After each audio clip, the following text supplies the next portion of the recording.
Hey guys, welcome to another episode of the Every Arkansan podcast. I'm Drew Davis, and this week we've got my friend Dave Donaldson sharing about CityServe. And CityServe Arkansas is here. We cannot wait for you to get on board.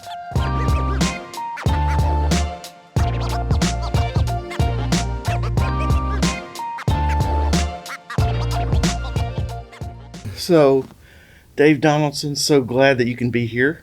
So glad that you've invested so much of your life into ministry. So it's always great for me to hear from someone who's kind of gone before and conquered the mountain and then starting back over with something new, which is really exciting, which is what we're really here about.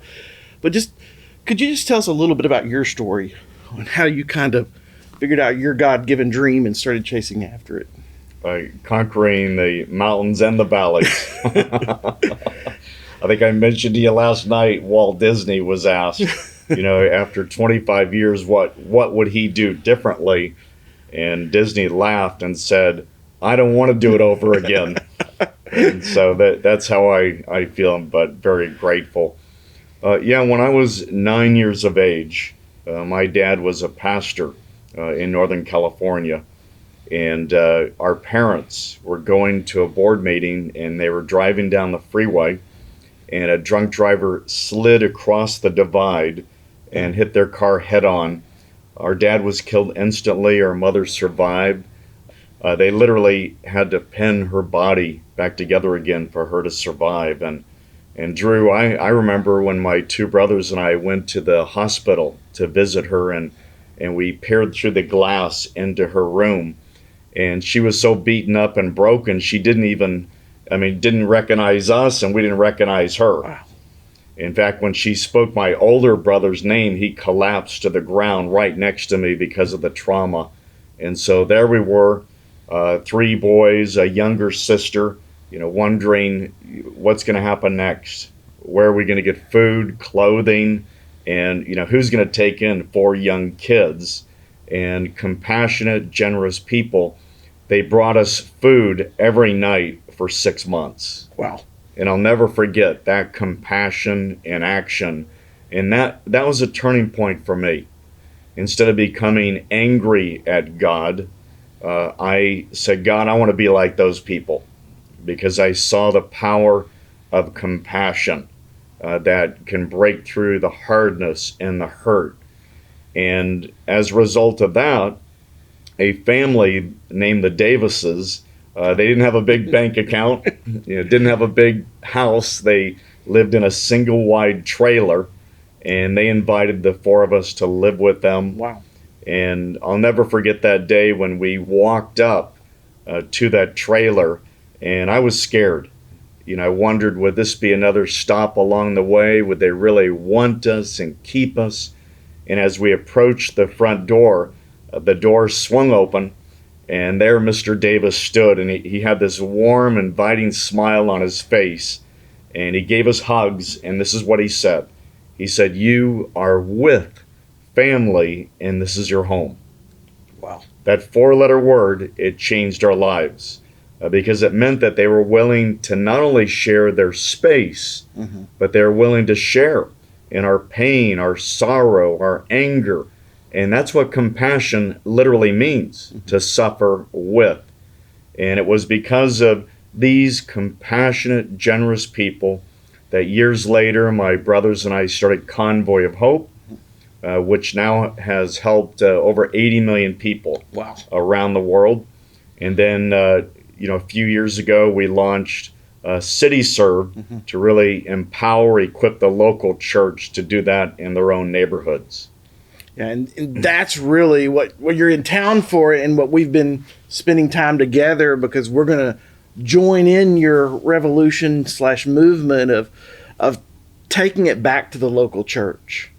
And so just what's your heart behind that? Because you're so eloquent in just explaining the whole concept of from the neighborhood to the nations, but also restoring that power to where God rightfully wants it to be.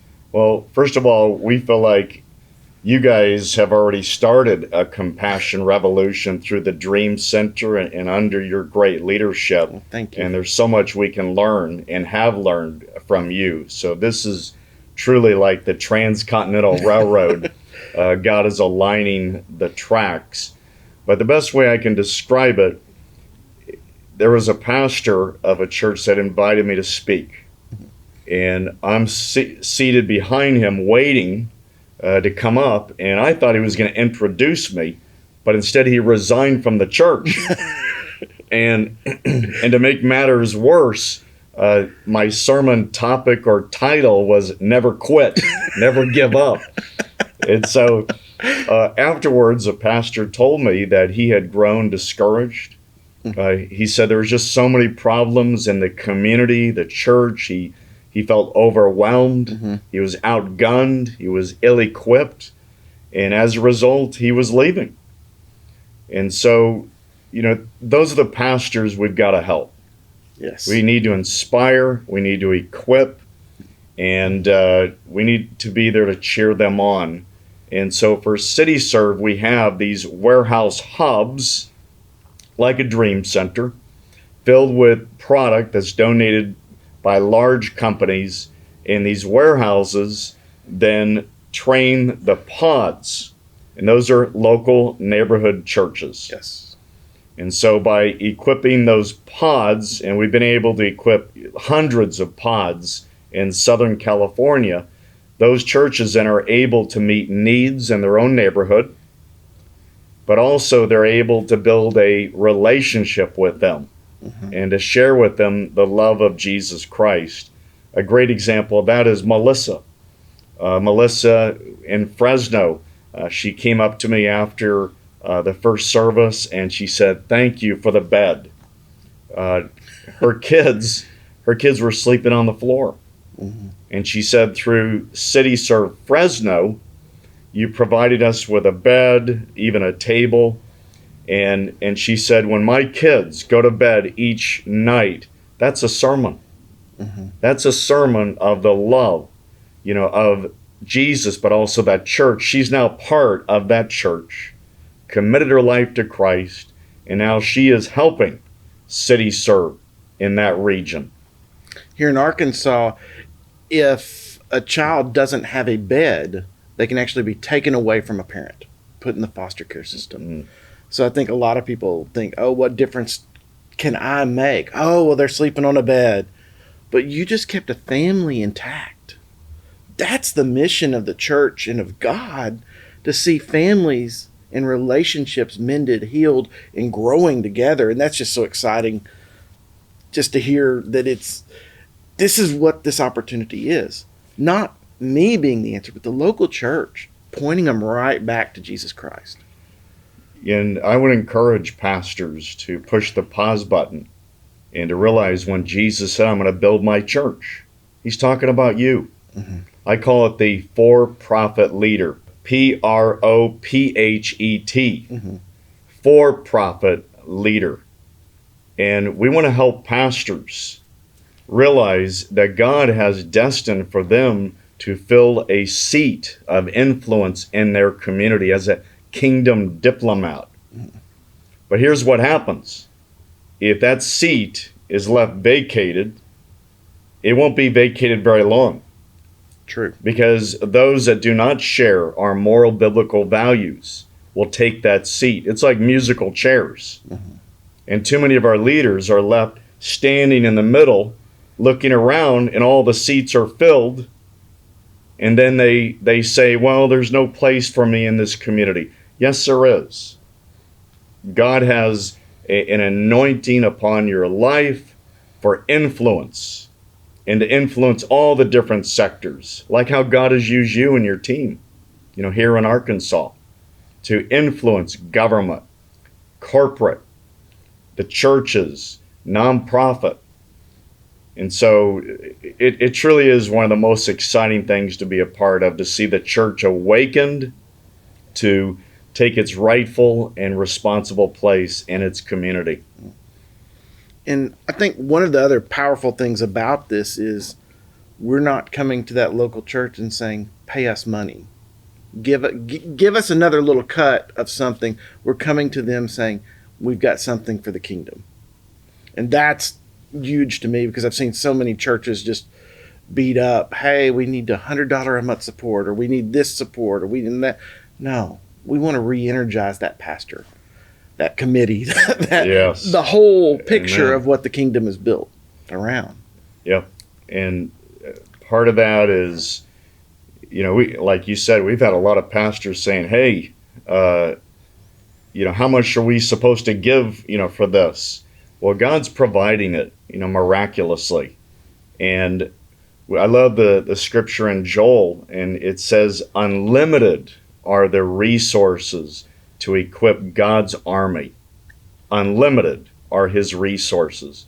And we got to stop looking at our communities just as a community of needs, but as a community of assets. And to go on a God-led scavenger hunt like you've done, and find the people, the resources, create the processes, to connect the resource to the need. It should break our heart that the amount of food that is wasted every day would fill the Rose Bowl. Every day. That's insane. When so many people in our country are going hungry. Mm-hmm. Kids are going to bed. I remember when I was directing Operation Blessing for the 700 Club, and we were in the Appalachian Mountains, and we walked into a little home, and there was this boy named Eric, and he showed us there was no food in that house. Mm-hmm. And so we simply asked, well, what happens, at night when there's no food? And he looked into the camera and he said, I go hungry. It was like, yeah, I mean, so much of us, when we say, oh, I'm hungry, yeah, and we have nothing to eat in the house, we go to the cupboard and it's like we have nothing we want to eat out of all that. Yeah. But it's a whole nother thing.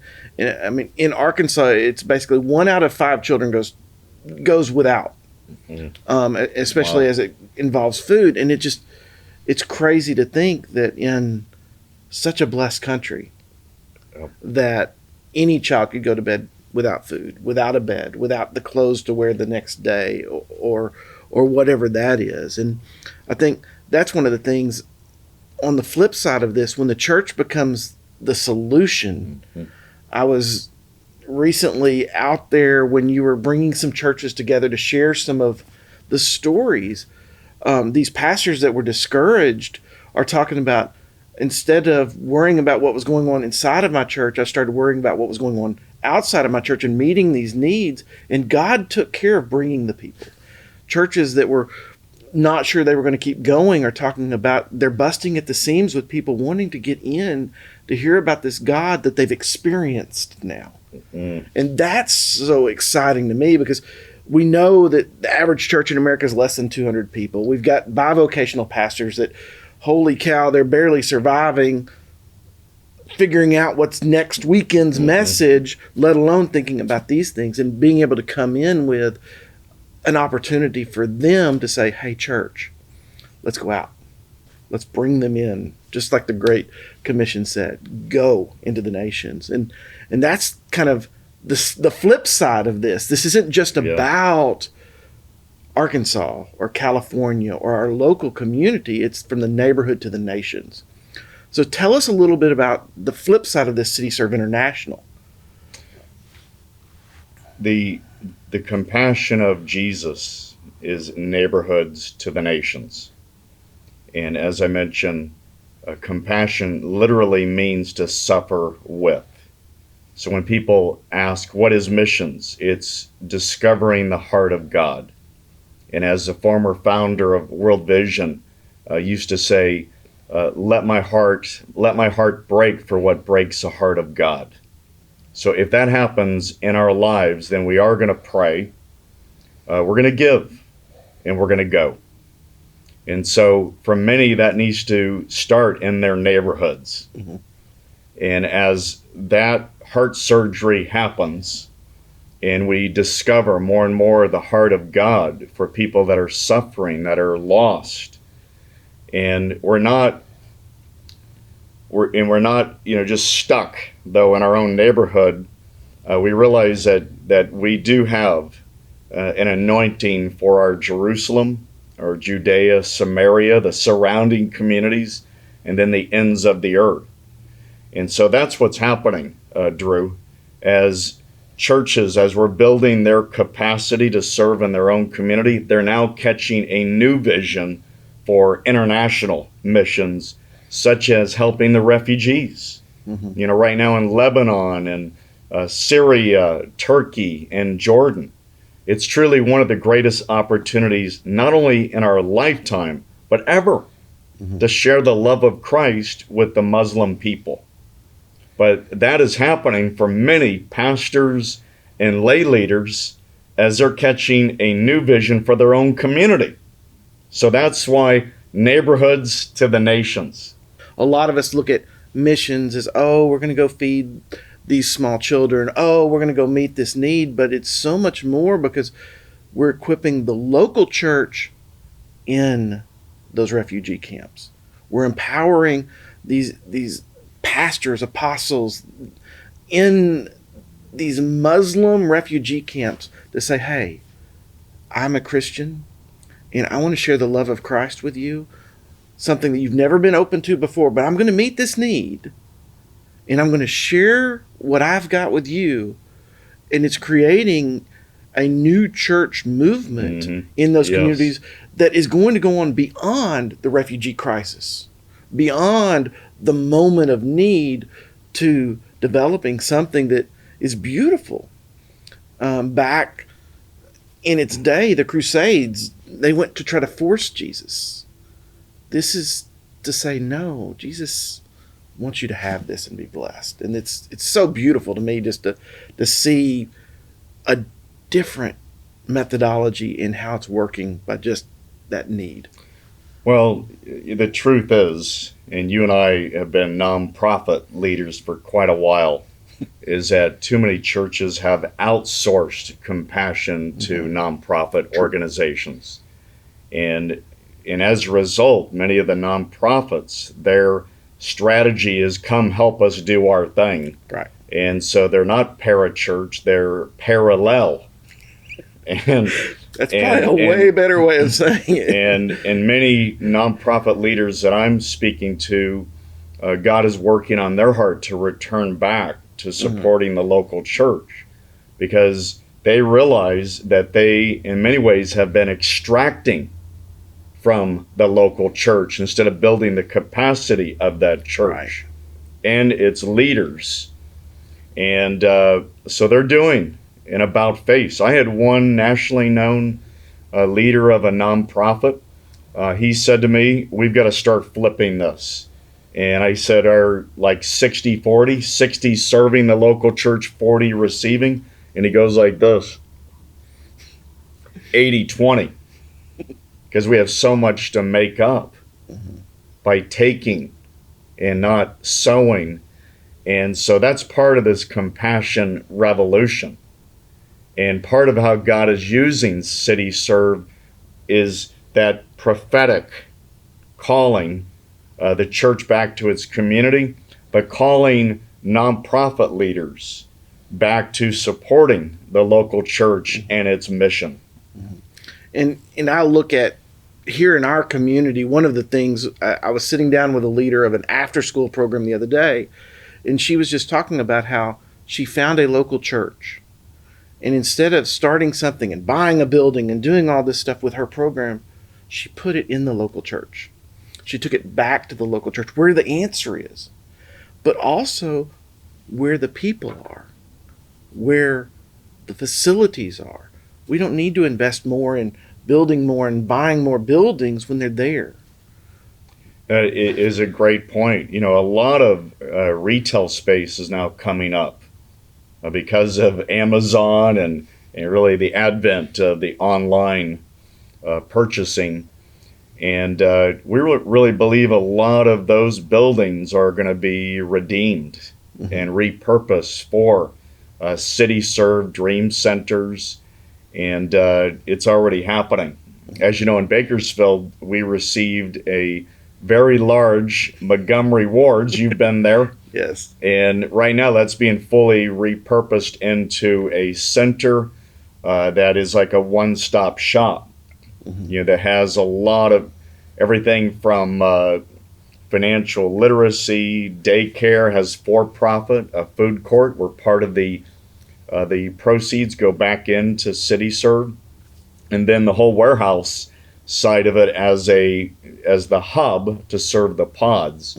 And so business leaders have been talking to me about this, how to reclaim these buildings that are vacant, just sitting there.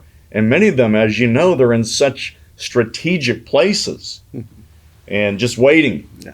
I mean, it's this building that we're filming this in now. I was kind of joking with you about don't be too impressed with our studio.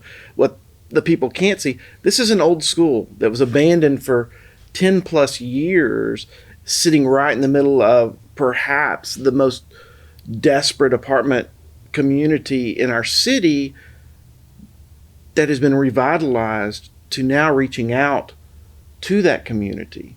And I think there's a lot of churches are like that. I mean, we have 4,000 churches a year just shutting their doors. That's right. There's so much opportunity for this revitalization. And you mentioned pods, and I'm real bad about talking about something and no one understanding. Really, can you give the definition of what a pod is? Yeah, a pod is an abbreviation for point of distribution. That's a local church.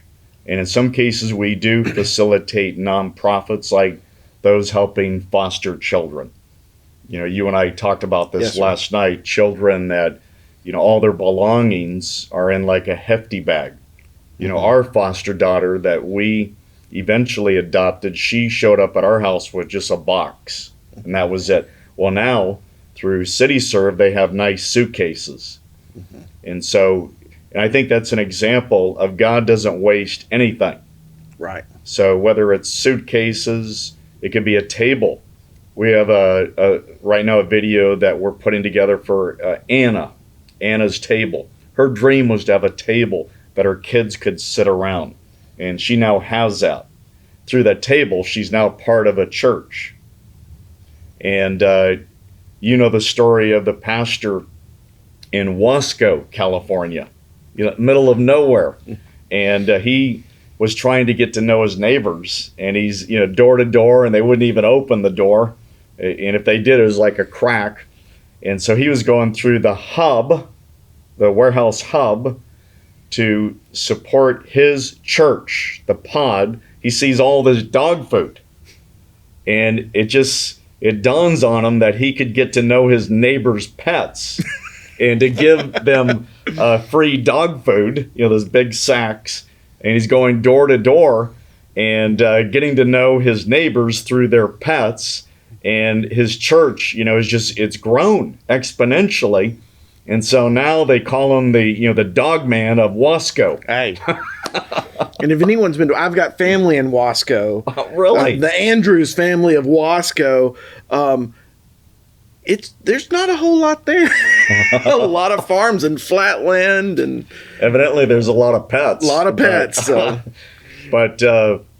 So a pod, it is that local church. So we now have regional warehouse hubs that are servicing over 100 pods, 100 churches, many of which have never done anything to reach out to their community. So it is a revolution. Last year, in 2018, we received over $15 million of donated product. Think about that. And we were able, through the warehouse hub and the pods, to help 1.2 million people. 1.2 million people through the local church. Through the local church. Yeah.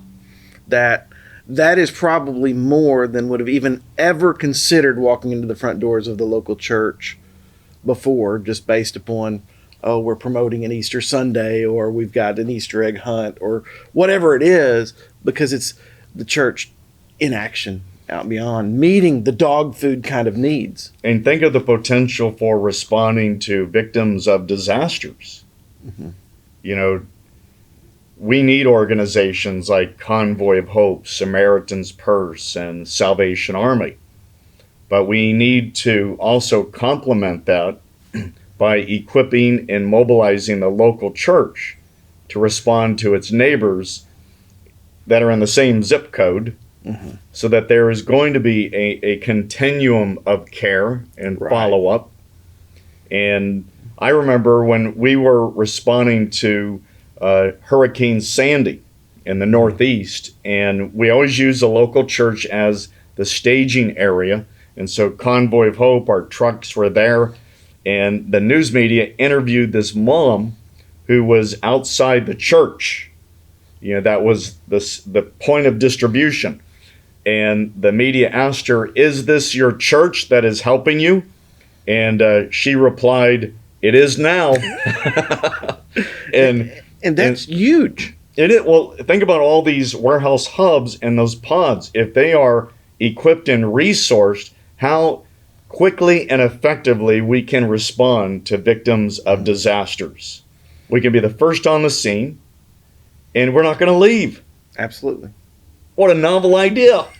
And I mean, because back here in Arkansas, it's usually tornadoes that are our thing. And it's, you have a big one, and it makes the national news, and Samaritan's Purse and Convoy come in, and there's a big push. But we have hundreds of small ones, and no one shows up.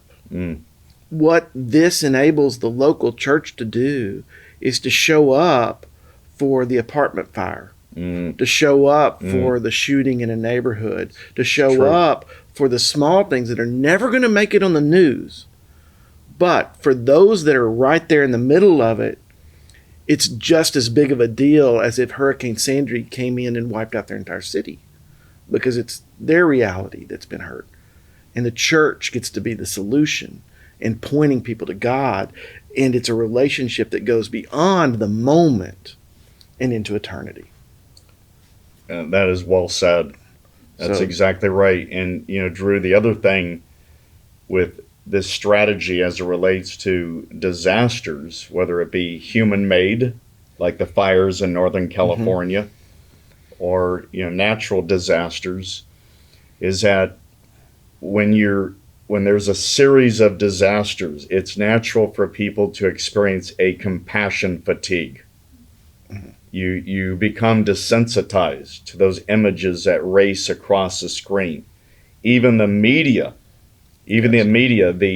that cycle, that media cycle gets shorter and shorter, because they know that the audience is experiencing this compassion fatigue and can only take so much. As a result of that, you know, donations are also coming in a very much shorter window. And so there is a need, desperate need, for what you just described, these smaller, frequent disasters, because it's out of sight, out of mind. You know, in the community consciousness, in awareness. And so you make a great point. And the best way for us to confront this compassion fatigue, which is real. Oh, absolutely. You know, is to make sure that this is church community-based, you know, outreach. One of the great, you know, joys of my life is to become good friends with Pastor Rick Bazette and Darren DeLon. And I remember Rick and I in China, and we're overlooking what they call the Bund, and we're just dreaming about how we can really grow this strategy, the CityServe and the Dream Center together, you know, to become a model, you know, for the nations. And I'm just very grateful for Pastor Rick, his vision, his creativity, you know, his passion, and somebody who just wakes up each and every day looking to inspire leaders. Yes. And I'm grateful to be one of them. If you haven't ever gotten to meet him,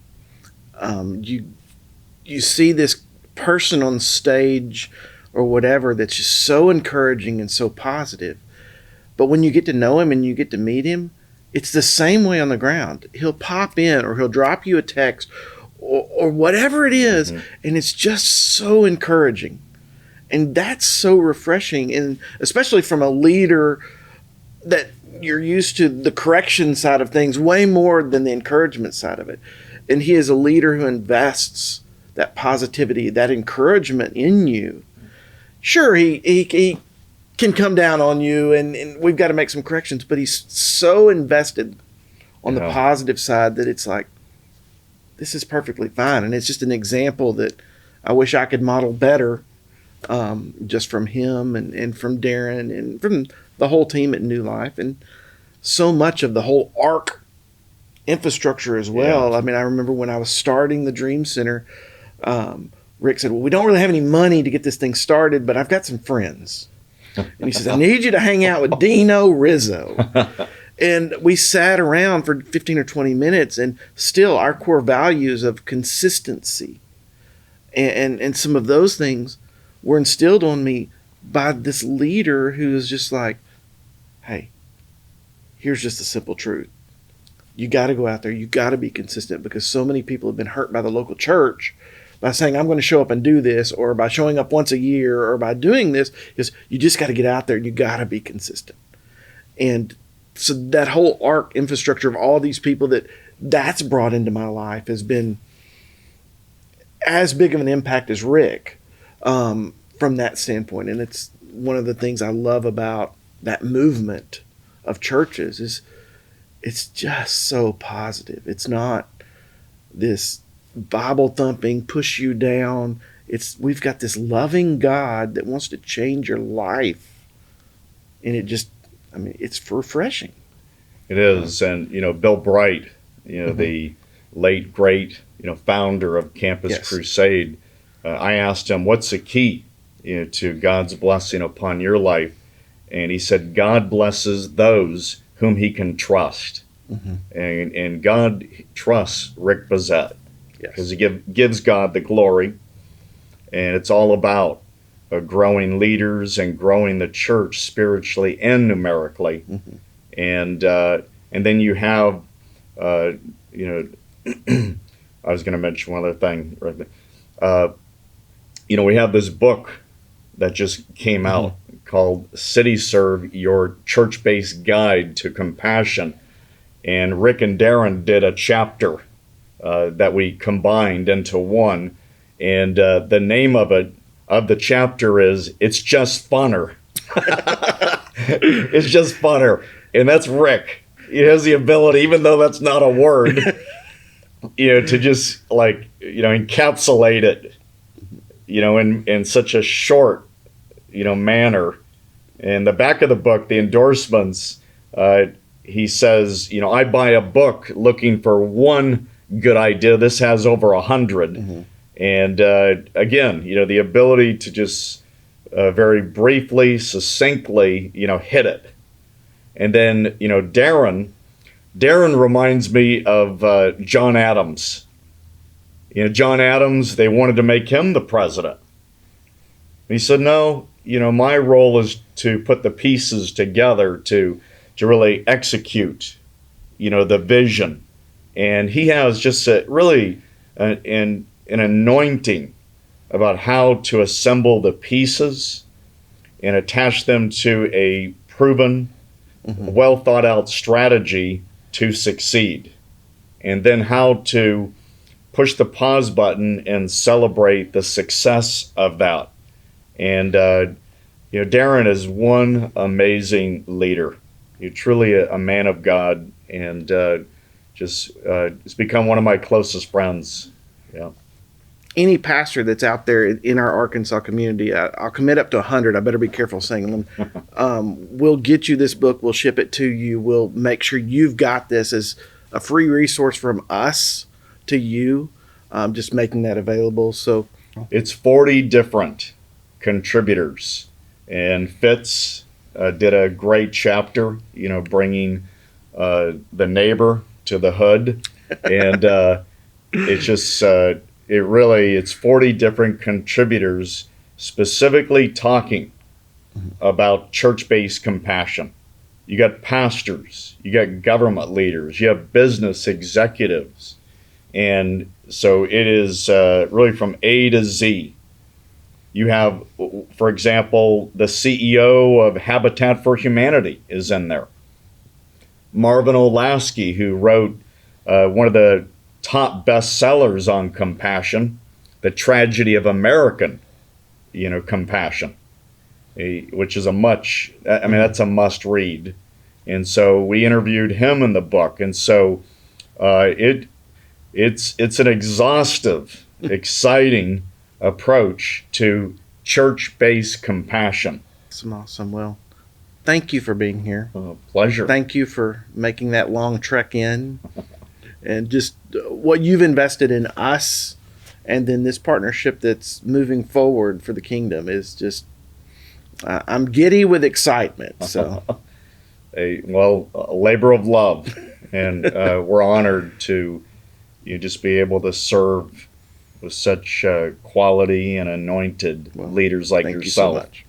And again, thank you for sharing, your best practices, and you just, the Lord has blessed you with such a good mind. Thank you. We mentioned last night, the being hungry, humble, and smart, and that's you, Drew. Well, thank you. You're hungry, humble, and smart.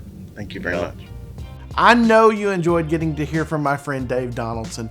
His story about from the neighborhood to the nations, how we can reach out from our church into our neighborhood and change the nations, is something that I am really excited about, something that we're jumping all in as a ministry, and we cannot wait for you to get involved.